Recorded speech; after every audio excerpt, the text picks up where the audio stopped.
N- The moment I realized what was happening, I was standing in the driveway of a house I'd helped to pay for, holding a garbage bag with 3 days' worth of clothes, watching my brother-in-law lean against the doorframe like he owned the place. He kind of did now. That's what they thought, anyway. Let me back up. My name is not important for this story. What matters is what I did for a living. I was a forensic accountant. 15 years finding money that people tried to hide. Insurance fraud, embezzlement, divorce proceedings. Companies paid me good money to follow the paper trail. I was the guy who found the $2.3 million a VP had been skimming for 11 years through a shell company in Delaware. I was the guy who recovered a pension fund that 3 partners thought they buried. I was very, very good at finding things people wanted to stay hidden. That skill is what saved me. But I'm getting ahead of myself. I met my wife at a fundraiser for a children's hospital. She was volunteering, which told me something about her. Or I thought it did. She laughed easily, had opinions about things that mattered, and wasn't impressed by what I did for work, which, I'll be honest, was rare. Most people either didn't understand it or were immediately suspicious, like I was already auditing their lives. She just nodded and said, "So you're basically a financial detective." I said yes. She said that sounded lonelier than it probably was. We got married 2 years later. Her family was old Tennessee money. Not flashy, no yachts, no Manhattan penthouses, but the kind of quiet wealth that comes with certain last names, certain clubs, certain assumptions about who belongs in which rooms. Her father had built a regional insurance empire, and her mother had spent 40 years making sure everyone knew it. Her older brother, the one who would later lean in my doorframe, had that particular brand of Southern gentleman contempt, all manners on the surface, all calculation underneath. They were polite to me for years. Perfectly, precisely polite. The kind of polite that lets you know without a single rude word that you're being tolerated. My wife and I didn't have a perfect marriage. Show me one that is. We had years that were good and years that were difficult, the way most couples do. What we had in common was a certain stubbornness, a work ethic, and a habit of eating dinner together without phones at the table. I thought that counted for something. I still think it did. She'd bought scratch tickets since before I knew her. A gas station habit, she called it. Nothing serious. $1 here, $5 there, occasionally a whole book of holiday tickets around Christmas. We kept a small joint checking account specifically for household incidentals, gas, dry cleaning, coffee runs, that kind of thing. The scratch tickets came out of that account. I never thought twice about it. It was maybe $30, $40 a month. I was in Dallas for a deposition the Thursday she won. I didn't know that part until later.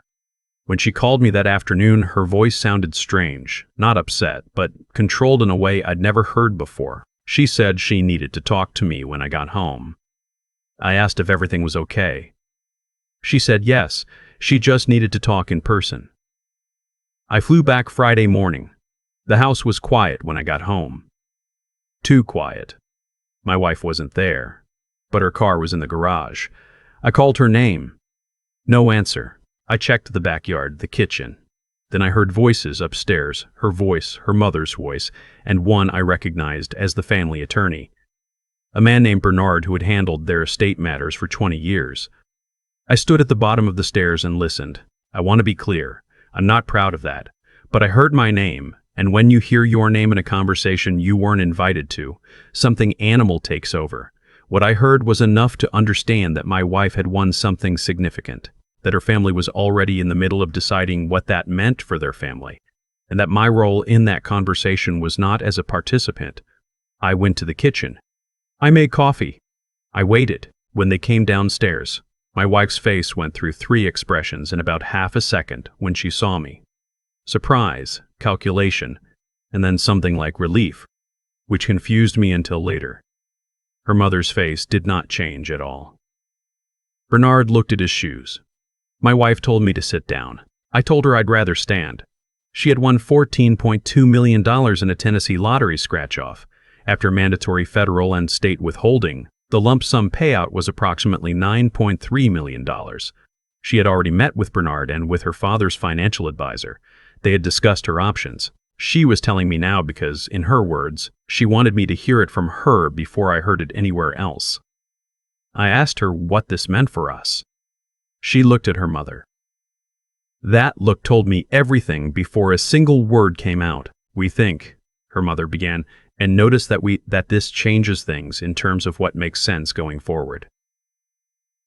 I looked at my wife. "What does that mean?" My wife took a breath. "I think maybe we've grown in different directions, and I think maybe this is an opportunity to..." "To what?" Bernard cleared his throat and opened his briefcase. My wife didn't look at me again for the rest of that conversation. What I was handed was a draft separation agreement. Efficient, organized. It offered me a generous settlement, their word, of $185,000, a figure that was designed to look like compassion and was actually calculated to be just above what a court might award for short-term spousal support, cutting off any future claims. They had done their homework. I'll give them that. I asked for a week to review it. My mother-in-law said she thought it would be cleaner to resolve things quickly. I said I wasn't signing anything that week.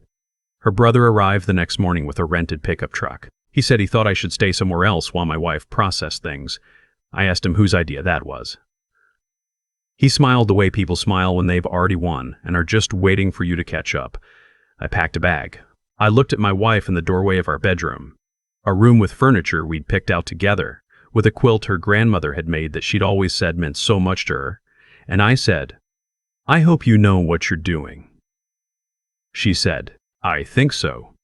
I drove to a Marriott courtyard 12 minutes away and sat on the edge of the bed for about 45 minutes without doing anything. Then I called my own attorney.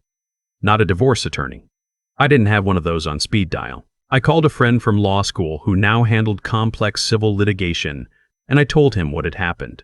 And he listened without interrupting, which is the mark of a good lawyer, and when I was done, he said, "Tell me everything about that scratch ticket. Where did she buy it? When? How she paid for it?" I said I didn't know those details. He said, "Find out." I spent the weekend calling the gas station. I'm a forensic accountant. Finding records is literally what I do. The station's manager was a retired Army guy who kept meticulous logs because, he said, he'd been audited twice and once was enough. He pulled the transaction record. The ticket had been purchased on a Tuesday morning at 9:47 a.m. using a debit card. Our joint debit card. I pulled our bank records. I still had full access to the account. No one had moved to restrict it yet, which was their first mistake. And there it was. A $20 purchase at the station. 11 days before my wife called me from Dallas. I sent everything to my attorney. He called me back within an hour. "You understand what this means," he said. It wasn't a question. In Tennessee, marital property includes assets acquired using marital funds, regardless of which spouse's name is on the ticket, the account, or the payout. The scratch ticket had been purchased with money from our joint account. That money was, by definition, marital funds. The lottery winnings, therefore, were arguably a marital asset. They had assumed I'd take the $185,000 and be grateful. They had forgotten what I do for a living. My attorney filed a motion asserting claim to the lottery winnings as marital property. Bernard immediately responded with an injunction to freeze only the disputed portion. Smart. And then did something that I still find remarkable in its arrogance.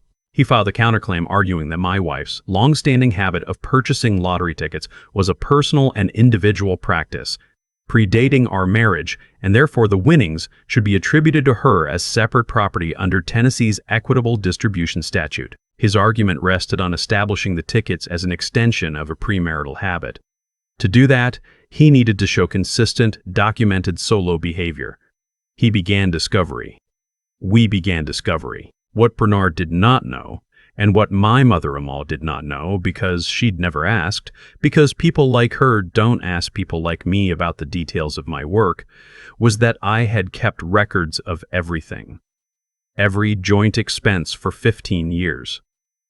I am a forensic accountant. I have external hard drives organized by year and category. I have scanned receipts going back to 2009. I had 3 years of bank statements showing the pattern of lottery ticket purchases, always small amounts, always from the joint account, never from my wife's personal spending account, which she maintained separately for clothes, salon appointments, gifts, if she'd bought the tickets from her personal account. we'd be having a very different conversation. But she hadn't. Not once. My attorney subpoenaed the bank records from her personal account as well, which showed no lottery transactions. Every single purchase, every dollar, had come from our joint funds. Bernard had built his defense on an assumption he never verified. The deposition was on a Wednesday in March. I sat across from Bernard and my mother-in-law's financial advisor and watched them review the records my attorney had produced. The advisor was a man who had managed generational wealth for 30 years. He was very good at hiding his expression, but I saw the moment it landed. He whispered something to Bernard. Bernard set the papers down very carefully. My mother-in-law was not in the room, but I found out later she was in the waiting area downstairs. I found out later because one of the paralegals, a young woman who I think had watched this family operate for long enough to have her own feelings about them, told my attorney in passing that my mother-in-law had been certain this would be resolved by lunch. It was not resolved by lunch. The mediation lasted 3 days. On the third day, my attorney and I sat in a conference room while Bernard's team came back with a revised offer. $2.8 million, final coin settlement of all claims. My attorney looked at me. I shook my head. We went to trial. I want to be honest about what that was like, because I've seen people in movies and online act like going to trial is this triumphant thing. It's not. It's expensive. It's slow. And it is psychologically exhausting in a way I didn't expect. I'd been on the professional side of litigation for years. Being the person in the chair is completely different. There's a particular feeling of watching your marriage get taken apart exhibit by exhibit, listening to attorneys argue about what your life was worth in dollars, seeing your wife, a woman you shared 15 years with, sit across a courtroom and look at you like you're a stranger. That part I don't talk about much. What I will tell you is that the judge was methodical. She had no patience for grandstanding, and she cut Bernard off twice when he tried to run an argument she'd already dismissed. She was a former tax attorney, and she understood financial documentation in a way that I think Bernard had not anticipated. The central question was simple: were the lottery winnings marital property? Bernard's team argued that the ticket was incidental, a small personal purchase that happened to be made with joint funds, no different than if my wife had bought a candy bar or a magazine from the same account. My attorney argued that the legal standard doesn't work that way. The source of funds determines the character of the asset. The ticket was purchased with marital funds, therefore the resulting asset is marital in character under Tennessee Code. The judge agreed. The winnings were declared a marital asset subject to equitable distribution. Then came the argument over what equitable meant. Bernard pivoted hard to contributions, arguing that the marriage had become functionally separate in its finances, that my wife had maintained her own income streams, that my contributions to the household were comparatively minimal. He introduced evidence of the disparity in our earnings. My attorney introduced 15 years of joint tax returns, household expense records, and testimony from our mortgage broker establishing that my income had been the primary qualifier on the home loan we'd taken out 4 years into the marriage before my wife's career had fully developed. The judge took 2 weeks to issue her ruling. My wife received 60% of the marital asset, $5.58 million after tax, given the legal costs incurred. I received 40%, $3.72 million. Plus, the court ordered reimbursement of a portion of my legal fees, which had been substantial, from my wife's share. The final net to me was approximately $4.1 million. I remember the phone call from my attorney. I was sitting in my car in the parking garage of a Whole Foods. I had been buying groceries because even in the middle of the most significant legal battle of my life, you still need to eat dinner. He read me the numbers, and I sat there with a hand on the steering wheel for a long moment. He asked if I was all right.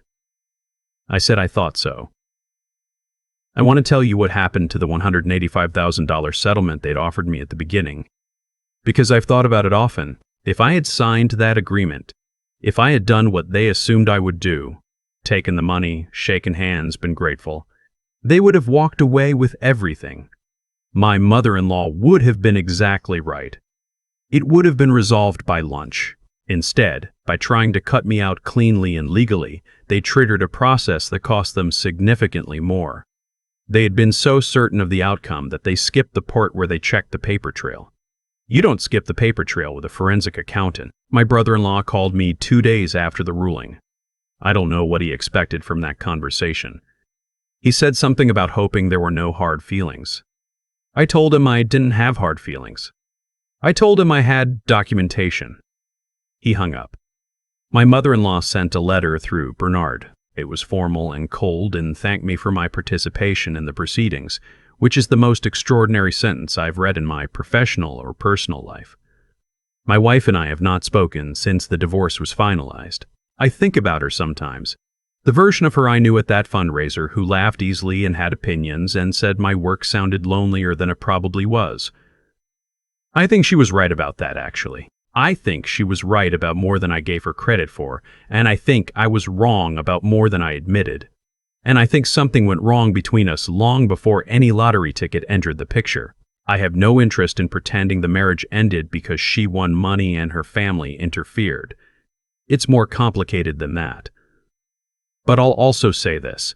The way it ended told me exactly who had been in that room with me all those years and exactly what they thought of me when the math changed. The $4.1 million went into 3 places, a third into index funds, a third into a piece of commercial property in East Nashville that I'd had my eye on for 2 years and could never quite justify, and the remaining third I used to fund a pro bono forensic accounting practice that takes cases for people going through divorces who can't afford proper financial analysis, people who are getting handed an agreement and being told to be grateful for it.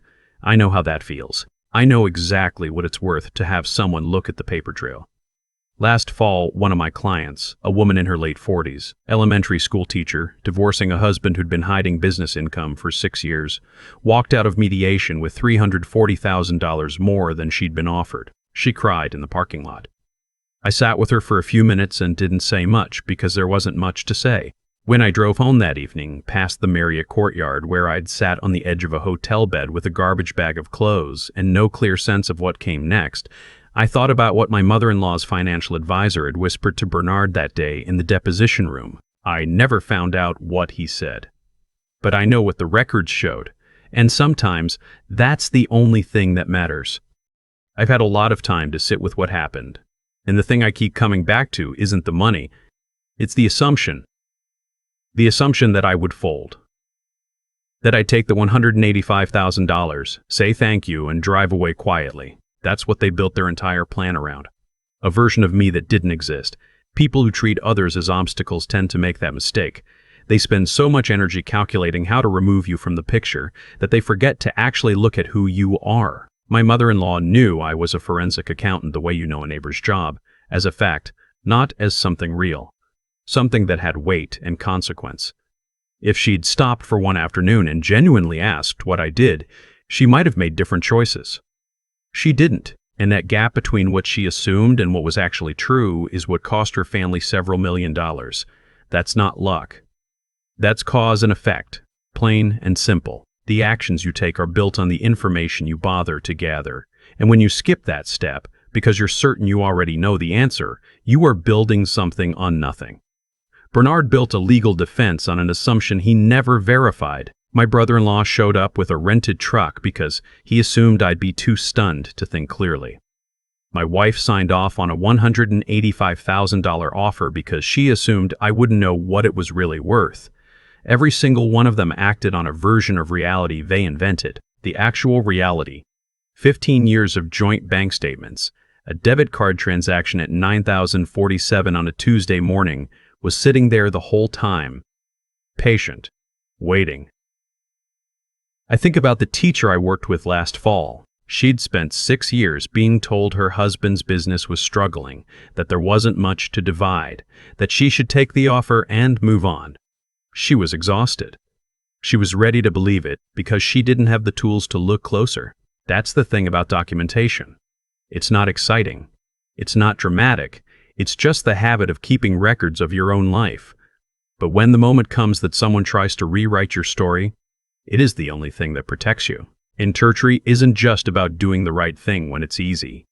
It's about doing the careful thing when no one thinks it matters.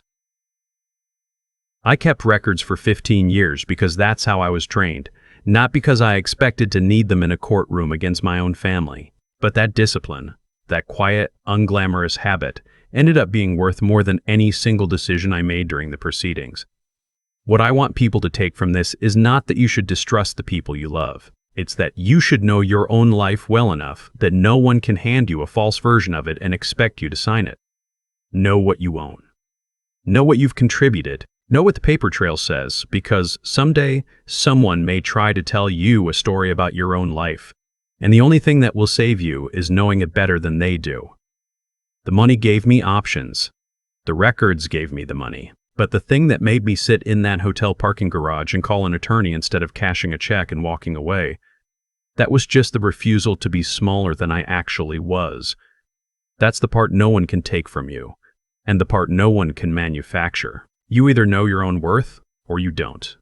I knew mine. Eventually, so did the judge.